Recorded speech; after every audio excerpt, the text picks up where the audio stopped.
Ponni upcoming சீரியலில் இங்கே பொன்னி எப்படியாவது சுந்தரத்தை பற்றின விஷயத்த வெளியில் கண்டுபிடிச்சி சொல்லியே தரணும். இந்த சுந்தரம் யார் அப்படிங்கிறத வெளியில் கொண்டு வந்தால் மட்டும்தான் நம்ம மேலே இருக்கக்கூடிய தப்புகளை நாம் நிரூபிக்க முடியும் அப்படிங்கிறத பொன்னி புரிஞ்சுக்கிறாங்க. அதனால் என்ன பண்ணுறதுன்னு யோசிச்சுட்ருக்காங்க. ஸோ பொன்னிக்கு இப்போது வேலையும் இல்லை, எங்கேயும் போகவும் முடியாது. என்ன பண்ணுறதுன்னு யோசிச்சுட்டு இருக்கும்போது சந்திரசேகர் வராரு மாடிக்கு. வந்துட்டு பொன்னியை பார்க்குறாரு. என்னம்மா பொன்னி, வேலைக்கு கிளம்பலையா? இன்னும் வேலைக்கு கிளம்பியிருப்பியாம்மா நீன்னு அப்படின்னு கேட்குறாங்க. இல்லைம்மாம்மா, உடம்பு ஒரு மாதிரி இருக்காதான் வேலைக்கு போகலை அப்படின்னு சொல்லி சந்திரசேகர்கிட்ட சமாளிக்கிறாங்க பொன்னி. ஆனால் சந்திரசேகருக்கு தெரியும் பொன்னிக்கு வேலை போயிடுச்சு அப்படிங்கிற விஷயம். ஏன்னா சக்தி எல்லாத்தையுமே சொல்லிட்டாரு. இருந்து கூட பொன்னி எதை பற்றியுமே சொல்லிக்காமல் அமைதியாக இருக்காங்க. சரிம்மா பொன்னி, ஏம்மா ஒரு மாதிரி டல்லாகவே இருக்க, என்ன யோசனை அப்படின்னு கேட்குறாங்க. ஒன்றும் இல்லை மாமா அப்படின்னு சொல்லும்போது இங்கே சந்திரசேகர் பொண்ணுட்டு கேட்குறாங்க. நேற்று இந்த காரில் ஏதோ ஒரு பொண்ணு ஓணுச்சுன்னு சொன்னியம்மா, உண்மையிலேயே ஒரு பொண்ணு ஓணுச்சா அப்படின்னு கேட்கும்போது, ஏன் மாமா ஏன் அப்படி கேட்குறீங்க, என் மேலே உங்களுக்கு சந்தேகமா அப்படின்னு பொண்ணு கேட்குறாங்க. ஐயோ பொன்னி, அப்படி இல்லைம்மா, மாப்பிள்ளை நேற்று அவ்வளோ தூரம் சமாளித்தார்.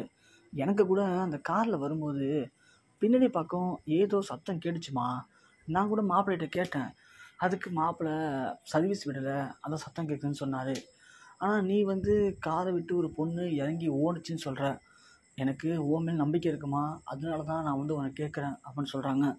ஆமாம் மாமா, ஒரு பொண்ணு இறங்கி ஓடுச்சு.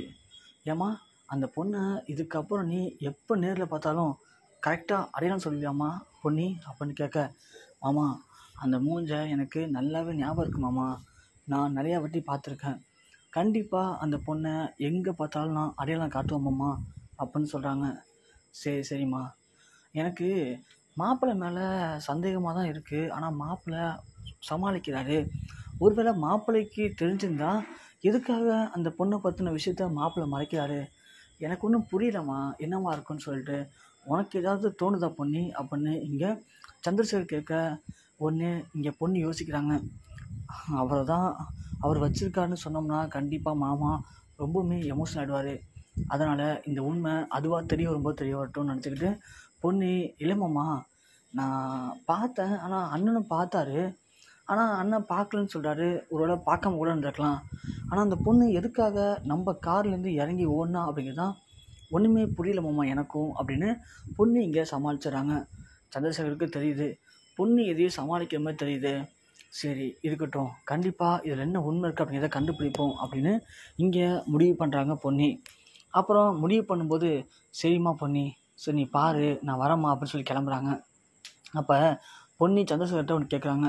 மாமா எனக்கு ஒரே உதவி வேணுமே மாமா அப்படின்னு சொல்லும்போது, என்னம்மா பொன்னி வேணும் சொல்லுமா, என்னம்மா வேணும், கிடைக்கிறதும் போறியா, காசுன்னு தரவாமா அப்படின்னு கேட்குறாங்க. ஐயோ அதெல்லாம் வேணாமாம்மா, அதெல்லாம் என்கிட்ட இருக்குது அப்படின்னு சொல்கிறாங்க. வேறு என்னம்மா வேணும் உனக்கு சொல்லுமா, நீ உதவின்னு கேட்குறது பெரிய விஷயமாச்சும்மா, என்னன்னு சொல்லுமான்னு கேட்குறாங்க. இல்லைம்மாம்மா, நேற்று நான் அந்த நாடக கலைஞர் இருக்காங்களே, எதுமா சொல்கிற நீனு? அதாம்மாம்மா, என் கல்யாணத்தில் பிரச்சனை பண்ணாங்களே, அவங்கள தேடி அந்த நாடக சபாவுக்கு போனேன். சரிம்மா, என்னாச்சு அங்கே? இல்லை, அங்கே வெறும் பேரை வச்சு கண்டுபிடிக்க முடியாது, அதில் ஆயிரக்கணக்கான பேர் இருக்காங்களாம். அதனால் அவங்களுடைய ஃபோட்டோ எதனா இருந்துச்சுன்னா கண்டிப்பாக கண்டுபிடிச்சலான்னு சொன்னாங்க மாமா. அதனால் எனக்கு அந்த ஃபோட்டோ மட்டும் வேணும் மாமா அப்படின்னு சொல்லும்போது, அப்படியாம்மா, அந்த ஃபோட்டோஸ் எல்லாமே மாப்பிள்ளை தான் வச்சுருக்காரு. ஆனால் மாப்பிள்ளைகிட்ட போய் இதை பற்றி கேட்டோம்னா உடனே ஜெயாக்கிட்ட பவானிக்கிட்ட எல்லார்ட்டையும் சொல்லுவார். ஏன் எதுக்குன்னு கேட்பாங்க அப்படிங்கவும், தெரியுமாம்மா, ஆனால் நீங்கள் மட்டும் எப்படியாவது பேசி அந்த ஃபோட்டோ மட்டும் வாங்கி கொடுத்தீங்க அப்படின்னா கண்டிப்பாக என் மேலே எந்த தப்புமே இல்லை அப்படிங்கிறத நான் நிரூபிச்சிருவோம்மா. நாள் வேறு போயிட்டுருக்கு, எனக்கு அதே ஒரே யோசனையாக இருக்குமாம்மா அப்படின்னு இங்கே பொன்னி சொன்னதும் உடனே சந்திரசேகர் சொல்கிறாரு. பொன்னி, நீ நிரூபித்து தான் உன் மேலே தப்பு இல்லைங்கிறத தேவையில்லைம்மா, எனக்கு தெரியுமா உன் மேலே எந்த தப்புமே இல்லைங்கிறது அப்படின்னு சொல்கிறாரு. இருக்கட்டும் மாமா, இங்கே நிரூபிக்க வேண்டியவங்க நிறையா பேர்கிட்ட நான் நிரூபித்தே ஆகணும். எனக்கு ஒரே ஒரு சின்ன உதவி மட்டும் தான் மாமா, அந்த ஃபோட்டோ மட்டும் அவருடைய ஃபோனில் இருந்து எப்படியாவது எனக்கு காப்பி பண்ணி கொடுத்துட்டீங்க அப்படின்னா எனக்கு ரொம்ப பெரிய உதவியாக இருக்குமா அப்படின்னு இங்கே பொன்னி சொன்னதும் உடனே சந்திரசேகர் சொல்கிறாரு. சரிம்மா, கண்டிப்பாக நான் எப்படியாவது வாங்கி தரேன் உனக்கு அப்படின்னு இங்கே சொல்லிகிட்டு இருக்கும்போதே சிவானி பாப்பா மாடிக்கு வராங்க. சிவானி பாப்பா பொன்னியை பார்க்க போகணுன்னு சொன்னதும் இங்கே சுந்தரம் அதெல்லாம் போகக்கூடாது, நீ இங்கேயே உட்காருன்னு சொல்லி சிவானியை கண்டிக்கிறாரு. ஆனால் சிவானி கேட்குறதாவே தெரியலை. பவானியும் திட்டுறாங்க. அப்போதைக்கு சுந்தரமும் திட்டுறாரு. அப்போது நம்ம சந்திரசேகர் கீழே போயிடுறாரு. கீழே போன உடனே பார்க்குறாரு. சிவானி உடனே அழுகுறாங்க. உடனே சந்திரசேகர் ஏமா தங்க அழுகுற, என்னாச்சுமா அப்படின்னு கேட்குறாங்க. நான் பொன்னியத்தை கூட போய் கொஞ்ச நேரம் பேசிட்டு வரேன்னு சொன்னால் அம்மாவும் அப்பாவும் விட மாட்டுறாங்க அப்படின்னு சொல்லவும், ஏன் மாப்பிள்ள போயிட்டு வரட்டும் விடுங்களேன் அப்படின்னு சொல்லவும், இல்லை மாமா அது செட் ஆகாது, அதெல்லாம் வேணாம் அப்படின்னு சொல்கிறாங்க. பாவம் மாப்பிள்ள, அப்புறம் குழந்தைக்கும் ஏதாவது என்டர்டைன்மெண்ட் வேணும்ல அப்படின்னு சொல்லவும், அதுக்கு என்ன மாமா, இந்தா சிவானி என் ஃபோனை வச்சுக்கோ இந்தா அப்படின்னு உடனே சுந்தரம் அப்படி ஃபோனை கொடுத்து கேம் விளையாட சொல்கிறாரு. சொல்லிட்டு இருக்கும்போதே சுந்தரம் சரி விளையாண்டுட்டு நான் வரேன்னு சொல்லிட்டு ரூமுக்கு போகிறாரு. உடனே இந்த கேப்பை பயன்படுத்தி சந்திரசேகர், சிவானி வா நம்ம போய் யாருக்கும் தெரியாமல் பொன்னியத்தையை பார்த்து வருவோம் அப்படின்னு இங்கே சிவானி அழைச்சிட்டு நேராக மாடிக்கும் போயிட்டாரு. போன உடனே பொன்னியை கூப்பிட்றாரு சந்திரசேகர். பொன்னி மா கொஞ்சம் சீக்கிரம் வாமா அப்படின்னு சொல்லிட்டு, என்ன மாமா அப்படிங்கும்போது, இந்த பெருமா சிவானி சுந்தரத்து ஃபோன் வச்சுருக்கா, அதை வாங்கி நீ என்ன வேணுமா பாரு அப்படின்னு சொல்லிட்டு, சிவானி பாப்பா கொஞ்சம் ஃபோனை அத்தைகிட்டு கொடுமா அப்படின்னு சொல்கிறாங்க. சரி தாத்தா இந்தங்க அத்தை ஃபோனு அப்படின்னு சிவானி ஃபோனை கொடுத்த உடனே டக்குன்னு நம்ம பொன்னி ஓப்பன் பண்ணி பார்க்குறாங்க. அதே மாதிரி அதில் முக்கியமான ஃபோல்டரில் அந்த கல்யாணத்துக்கான வீடியோ ஃபுல்லாக இருக்குது. அதில் ஓட்டி பார்க்குறாங்க. ஓட்டி பார்க்கும்போது அவங்களுடைய ஃபோட்டோ அதில் வருது. உடனே அந்த ஃபோட்டோவை அப்படியே ஸ்க்ரீன்ஷாட் எடுத்து அவங்களுடைய மொபைலுக்கு அமுச்சிக்கிறாங்க. அமுச்ச கையோட அந்த ஃபோனை திரும்பவும் சிவானி பாப்பாட்ட கொடுத்துட்டு இங்கே பேசிகிட்டு இருக்காங்க பொன்னி.